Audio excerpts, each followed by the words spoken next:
Many, many decades ago, when I wasn't even 10 still, and living in Jordan, I recall family friends calling me a nerd. Not really as an insult, but rather endearingly. Why? Because I preferred to stay in the house and read copiously, or practice on my piano playing. The Czerny exercises were a must for me. Or perhaps go out into the garden and work on our vegetables and flowers. But Mum still encouraged me to go out and play football with kids roughly my age in a field that was right behind our house. This lot, the people with whom I played, included a boy, probably 2 or 3 years older than I, who was actually quite a good football player, who constantly bullied me and insulted me. Perhaps because I was younger, perhaps because I looked naive and rather innocent, perhaps even, dare I add, I came from a rich and ethnically different family, Armenian. I don't know. It could be any one of a number of reasons. And frankly, I don't care. All I cared about at that time was that I got picked on by this guy every time. And it was always difficult for me to decide how to respond. But hold on, you might be thinking already, Harry's YouTubes consist of things to do with London and the UK, with Armenian and Armenia matters, or with the MENA and Gulf regions. Why is he starting an episode with football when he was a kid and quite bravely, I suppose, recalling the days when he was considered a nerd, but who actually got bullied and picked on and made fun of by this young boy? Why am I reminding you of this chapter in the life of yours truly, a prepubescent boy at the time? The connection is not that straightforward, perhaps, but it evoked a lot of comparisons and analogies for me today as I thought of Benjamin Netanyahu being sworn in as prime minister in the Israeli Knesset or parliament. Here is a new government, meant, still incomplete, whose manifesto is not yet that clear, whose mission statement is not yet fully elaborate, but we've already understood that Netanyahu and his cohort of ministers are meant to tackle three priorities. The first one is weaken Iran and make sure that it doesn't become a regional bully, and also limit, and if at all possible, negate any pretensions for acquiring nuclear potential. The second one, and the one that directly concerns my work for years on end, Judea and Samaria, as Israeli Jews like to call it when quoting the Old Testament, keep Palestine away from Palestinians. Keep the land. Make it all the land of Israel, where Jews reign supreme. Forget the occupation. forget all the laws of international public chapters that deal with occupation and the duty of occupier. And three, try to normalize as much as possible with more Arab countries, as was the case with ex-President Trump and 3 or 4 countries at the time. Now, with Iran, I'm not going to go there. If you want good analysis on Iran, and there's a lot of it, I would strongly recommend Crisis Group, Hold Your Fire, or any other program on Crisis Group. They do good analysis with good analysts on Iran.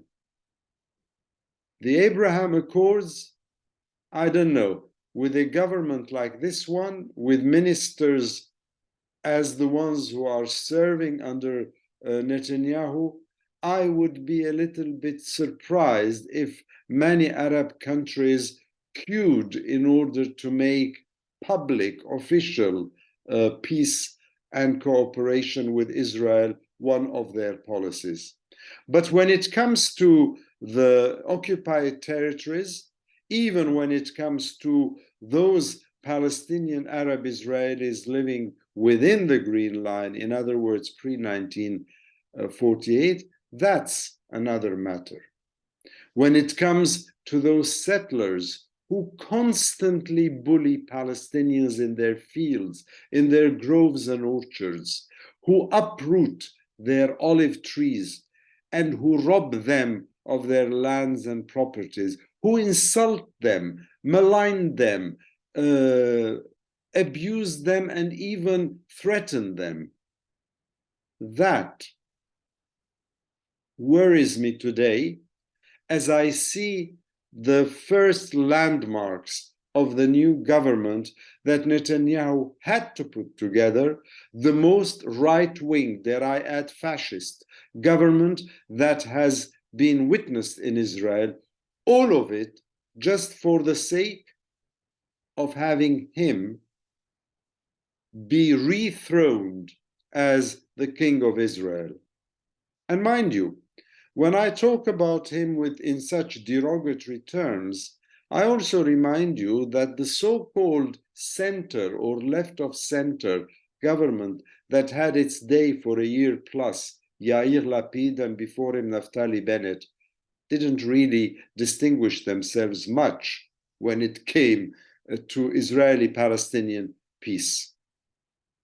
So how will Palestinians confront this new reality, this added burden?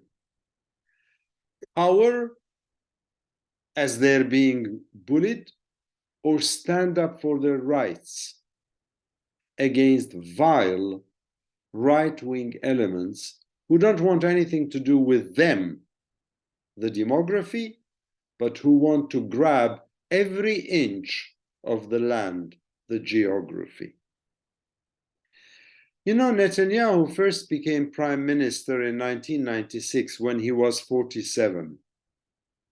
And again, today, in 2022, when he's turned 73. 1 year older, and would have been a reverse of the digits. This is his 6th cabinet. And in my humble opinion, as an observer, but somebody who's written books on the subject, who's written articles on the subject, who has been following with alacrity what is happening in the occupied Palestinian territories, I believe that he will do his utmost to continue his attempts to destroy Palestinian nationalism, Palestinian aspirations for statehood, and will continue to encourage the settlers and the right-wing mobs to purloin more lands, to win Palestinian loyalty here and there via dubious economic projects, and to throw ice-cold water on any hope for a two-state solution let alone a binational solution, which, if we want it to be fair and academic and rational, is the only option available today. Now, enough said from me. I'm not going to talk more about the Itamar Ben-Gvirs, about the Bezalel Smotrich, about the Avi Moaz people serving in this new government. I'm not going to give you more of my analysis. But what I'm going to do today is to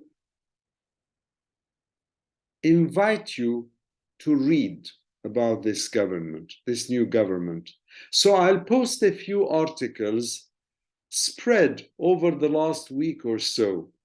Articles from Rafi Berg, from Tom Bateman, from Mazal Moalem, from others, from France 24. Read them and then make your own mind up. Remember, these aren't what you would call biased Arab sources. These are all European sources I'm quoting at you. So we all know, don't we, in our heart of hearts, that these are people who would bend backward to accommodate the Israeli viewpoint. So no Al Jazeera here for people to say, oh, how can you trust Al Jazeera? How can you trust the New Arab? How can you do Al Arabi? How can you do this? How can you do that? No, no. BBC, France 24. Read them and make your mind up. See if you think there is an alternative standpoint or viewpoint. And in conclusion, and it is a short YouTube I'm doing today with you, because in part I'm tired, and you can probably hear it in my voice or even see it in my eyes. Perhaps because I'm also tired, not in the physical sense, but in the psychological sense. It is like Sisyphus pushing that boulder up the hill and it keeps tumbling down. And you say, what more can I give or give away in order to secure peace? The answer might not be what more do I give, but how can I change my attitude from one of accepting to be bullied to one who says, I'm going to stand up for my rights, even if I get a bloody nose for it. So in conclusion, again, I remind you of this 9 or 10-year-old lad, me, who used to get bullied. This nerd who preferred peace to war, who preferred quiet life to, I don't know what you call it. But he eventually learned the hard way that submission and collaboration aren't always the answers that bullies understand. After all, as the expression goes, nothing ventured, nothing gained. So perhaps time for another avenue, another way of thinking. And for me tonight, tired as I am, perhaps it's time for me also to have another sip of what I call the rumpole of the Old Bailey's red plonk. Have a good night and all the best to you.